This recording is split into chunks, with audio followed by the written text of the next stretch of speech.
What is going on, guys? Welcome to my review for last night's edition of SmackDown Live, the go-home edition for the upcoming Elimination Chamber pay-per-view airing live on the WWE Network February 12th, 2017.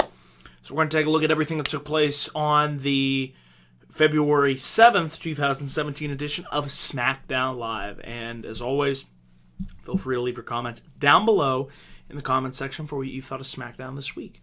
Overall, I thought this was a rebound edition of SmackDown. Last week's edition of SmackDown, as you all know, I didn't do a review of. Because frankly, I just felt like it was an average to almost a little bit of a below average show. Not really too much happened on that show, which I was surprised coming out of the Royal Rumble. But I thought this show really, laid the groundwork, for what was to come for the Elimination Chamber pay-per-view, which I will be, of course, giving my predictions and preview this upcoming weekend. The Chamber pay-per-view will be taking place, so look forward to a live review like always. And without further ado, guys, let's get into this show, which aired live from Seattle, Washington. So you knew SmackDown's airing in Seattle, so what better way to kick off SmackDown Live than to have the one and only Daniel Bryan, SmackDown General Manager, come down. Massive, huge pop that Bryan got, and also 1 year ago on this day, February 8th, 2016, it's hard to believe it's been a year ago since Daniel Bryan had to retire. So, of course, you knew Bryan was going to mention that. He brought that up. He was talking about what he was grateful for in life. And then I love the fact that The Miz interrupted him and put all this heat on The Miz. It just made sense. It was smart. Miz was ripping into Bryan. And it really makes me want to see Bryan just have one more match. Even if it's like only an 18-second, kind of like type match at WrestleMania. I don't know, it just makes you wonder, are they really going to do something? I mean, is Bryan going to have a surrogate fight for him since he obviously is retired? We don't know, but they continue to play up these antics between The Miz and Daniel Bryan. This obviously got real personal, intense. Miz was going on and on and on, and just being a real asshole, real arrogant prick, and I've really loved The Miz's heel work. I keep saying that on a week-in, week-out basis, and he was really good here. I pretty much berated Daniel Bryan, saying, "Oh, boo-hoo, get over it, you had to retire," and whatnot, and it was really good stuff. Baron Corbin would come down to the ring, and he would get right in the Miz's face. Dean Ambrose would come down, AJ Styles. So with all four of these participants in the ring, Bryan, thought of the idea and came up with it, and I thought it was a great idea. Since you four guys are down here, we're going to do a little impromptu Fatal 4-Way match to set the table for what is to come at the Elimination Chamber. Because all four of these participants are going to be in the Elimination Chamber match, and I liked it. It made sense, and it turned out to be a pretty solid, enjoyable Fatal 4-Way match.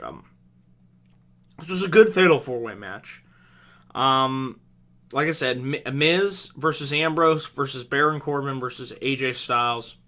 Who, by the way, AJ Styles got a great pop in Seattle, so I can't wait till they eventually flip AJ back to being a babyface, because I think there's a lot of money on the table in AJ Styles' babyface. The crowd just wants to gravitate and cheer this guy, and how can you not?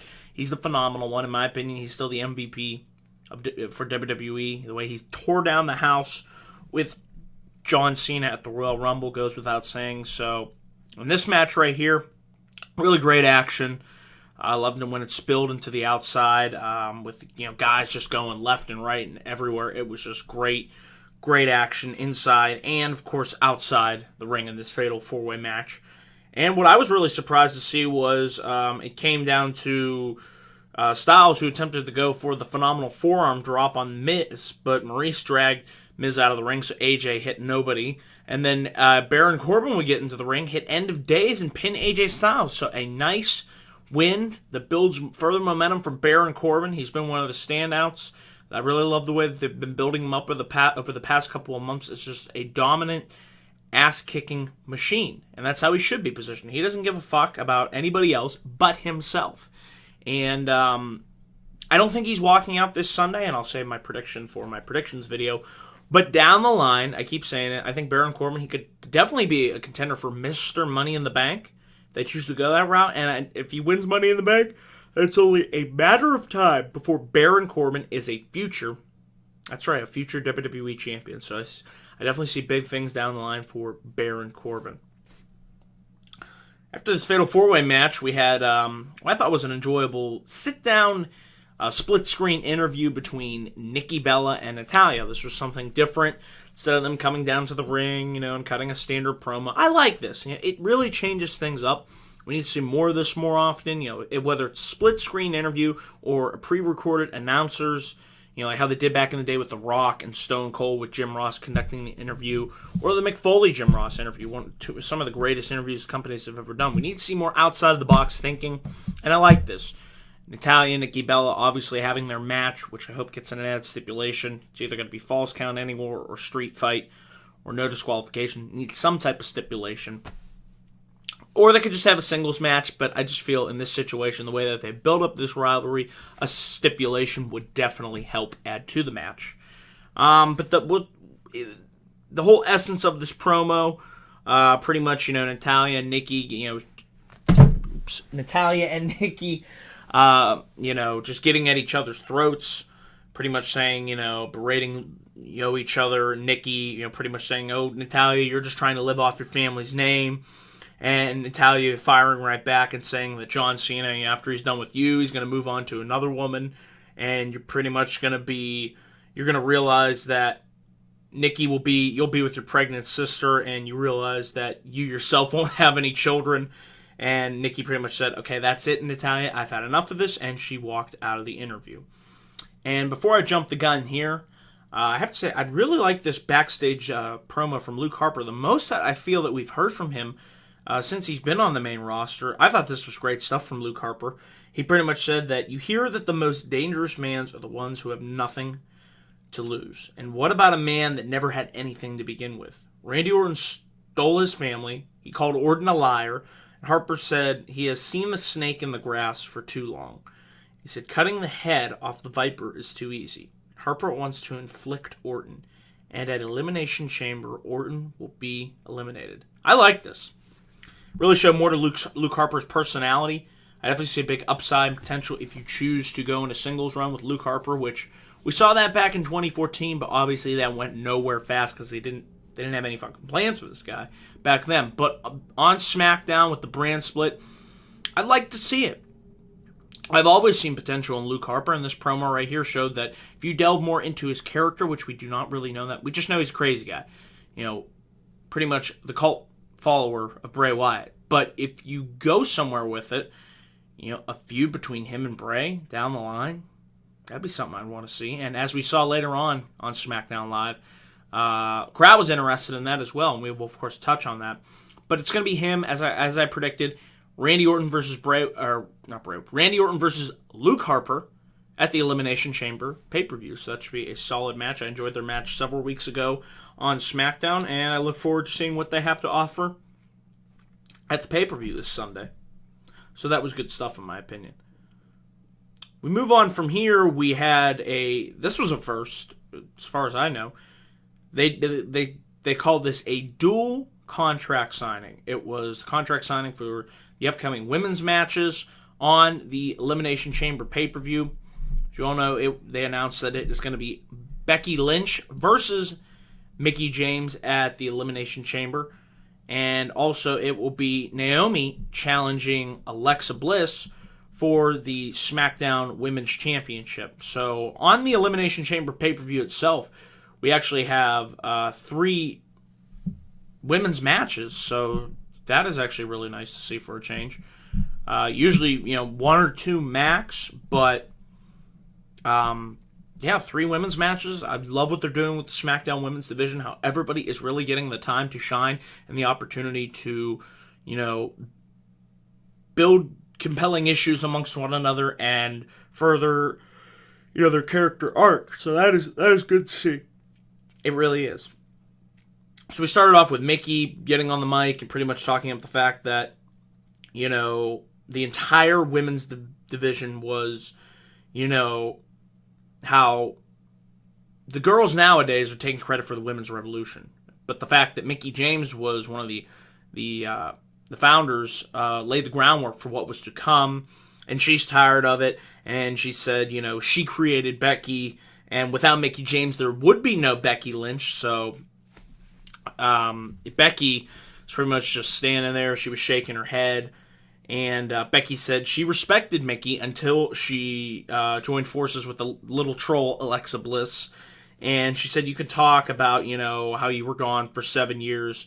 But she said, when the going got tough, Mickie, you left. You didn't stick around. So what do you have to say about that? And she says, Becky goes on, she signs the contract.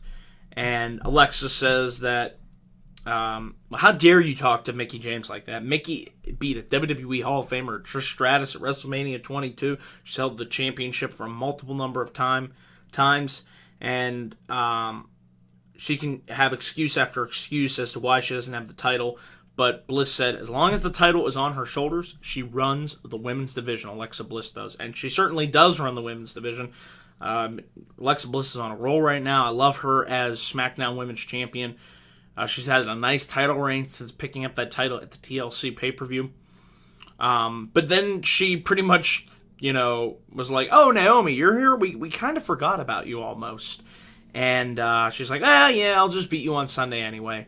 And what Naomi had to say here, she brought up a good point. She said, Alexa, we are less than 2 months away from WrestleMania. And I didn't even know the fact that that's going to be in Naomi's hometown of Orlando, Florida. And she said she would love nothing more than to go down the ramp, walk in, and walk out as SmackDown Live Women's Champion at WrestleMania. So I don't think, well, I'll save it for my predictions video, but we'll get into, I will save it for my predictions video. But I thought, the promo work from all four of the women in the ring was pretty good. The segment ended in a brawl, big breakdown, big beatdown. And Naomi hit a slingshot crossbody to both Becky and Mickie. So I thought it was a really good contract signing segment. Like I said, SmackDown Women's Division compared to the Raw Women's Division, it's night and day. The SmackDown Women's Division has been the better division. And kind of telling things out of order here. I forgot to mention the fact that we had Dolph Ziggler versus Apollo Crews. Was really a quick match. Actually, Apollo Crews was able to get the victory after it looked like Ziggler was he was going for the Crews sent Ziggler into the steel ring post, and then Ziggler connected later on with the satellite DDT. Ziggler attempted to go for the super kick, but that's where Apollo Crews got the roll up for the victory. Afterwards, Ziggler laid out Apollo Crews with the steel chair. Kalisto would come down to the ring, and Ziggler hit another chair shot to the back of Kalisto, and Ziggler laid out both Apollo Crews and Kalisto. And later on in the night, Daniel Bryan was talking backstage with Dolph Ziggler, and they made the match announced for the Elimination Chamber. It's going to be Dolph Ziggler versus Kalisto and Apollo Crews in a 2-on-1 handicap match. So far, Dolph Ziggler is a heel. I feel like the more time that he gets into this heel role, he will be able to, really thrive in it, because I think he can. I think it's been long overdue. But being in a 2-on-1 handicap match against guys, Kalisto, who really hasn't much momentum, and Apollo Crews, who has just been lost in the shuffle. We'll see how it goes, but it was all right tonight. So we'll see where they go with Ziggler as a heel. That's all I can really say. After this, we had it was a tag team match. It was American Alpha, Heath Slater and Rhino, and Reese Dongo versus the Usos, the Ascension, and the Vaudevillains. Definitely one of the low points of SmackDown, really WWE as a whole. It's the tag team divisions on both shows I really could not care less about. It's just like the divisions themselves, they aren't really strong, and the lack of depth has really hurt American Alpha, I feel, because they've had really no viable champions up until this point. I mean, they weren't even on Royal Rumble, and it's just like, I just feel like they don't really have any momentum behind them. So if that's the one negative that I have to gripe about SmackDown, it's their tag team division. Trust me, Raw ain't no better with their tag team division. But I would really like to see the Revival added to the SmackDown Live tag team division. I feel that would revive it. And the Ascension got the win here. So the first time in a long time I can remember. But the match was what it was. We've seen these multi-man tag team matches, but there's just no real fire behind, the tag team division. American Alpha, like I said, they don't really have any momentum. There's no real viable challengers at the moment. I mean, you could go to the Usos, but they're just doing this tag team turmoil match. So the Revival, I feel really, really are needed on SmackDown Live because they could go in there and have another tremendous feud with American Alpha like they did on NXT. So we'll see where the SmackDown tag team division is headed in the months to come. Hopefully we get some fresh teams on there because they could certainly use that. And then after this, we had our main event of the evening. It was John Cena versus Randy Orton. So a match that we have seen, I believe, don't quote me on this, have we seen it 20 times on TV and pay-per-view combined? It might be. I'll give them this. I tolerated the match. It was okay. But when you see something over and over and over and over again, it really loses its luster. But if we're going to, I'd rather take this match now on an episode of SmackDown than have that be your WrestleMania Championship match. I'd rather get it out of the way now. So, okay, we did that, but the important thing was Wyatt himself, Bray Wyatt, was sitting at ringside. He got involved, attempted to interfere and cost John Cena the match. After it looked like Cena, he did make Orton tap out, but the referee was knocked down. Eventually, Luke Harper would come into the ring, and after Cena was laid out of the ring with Sister Abigail, Harper and Wyatt had a stare down. Now, that was the interesting thing. I was like, whoa, we're going to see Harper take down Bray Wyatt? Harper hit a wicked-looking discus clothesline that took Bray Wyatt down. Cena came from behind as Orton attempted to go for the RKO on Harper. He blocked it. Cena came back in, hit the attitude adjustment. 1, 2, 3. Cena wins the match. And that's how we go off the air with SmackDown. So overall, I thought it was, a solid show. This was a solid, definitely a better show than the previous week. There was some good stuff on there. I liked the opening. I liked the Fatal 4-Way, the interview between Natalya and Nikki Bella, the contract signing. Really, the only low points was, the main event, it was what it was, but I even liked the stuff between Bray and Luke Harper and just the dynamic that they have had going with the Wyatt family. So if I had to give a grade for last night's episode of SmackDown, I would go with a B. A solid B show. I both enjoyed Raw and SmackDown this week, so let's hope WWE can keep the momentum going on the road to WrestleMania, because that's what these shows should be. They should be good, solid episodes that continue to build week after week after week as we head to the showcase of Immortals, the granddaddy of them all, WrestleMania. And keep in mind, it's coming up fast, and it'll be here before you know it. As of today, we are only 53 days from WrestleMania. So as the road to WrestleMania heats up, the content will continue to be coming as fast as I can get it out here on this channel. Guys, be on the lookout for my Elimination Chamber preview and predictions video. Should have that up sometime before this weekend is out. And I will, of course, be back up here after the Elimination Chamber pay-per-view, breaking down the entire show from top to bottom with a live review immediately after the Elimination Chamber pay-per-view goes off the air. So look for that sometime around 11 p.m. Hopefully going to come back up with live reviews next week for both Raw and SmackDown. I will do my best for that. And as it's looking next Wednesday, I'm going to be doing my huge WrestleMania 33 card predictions video. Going to be joined by guest Robbie One Kenobi, my good friend Mike, the Club of the Man 1993, and Gene BSP Wrestling Show. So, got a loaded lineup coming up in the next week as the road to WrestleMania heats up. So stay tuned here on this channel for all the latest, greatest content that I can provide to you, my loyal subscribers. So thank you to all new subscribers and existing subscribers for your continued love and support. Could not do this channel without you, and I do it for you. So that is it, guys. Please remember to click that like and subscribe button for more video content coming soon to my channel. And I will see you guys in my next video. So until then, guys, take care and have a great rest of your day.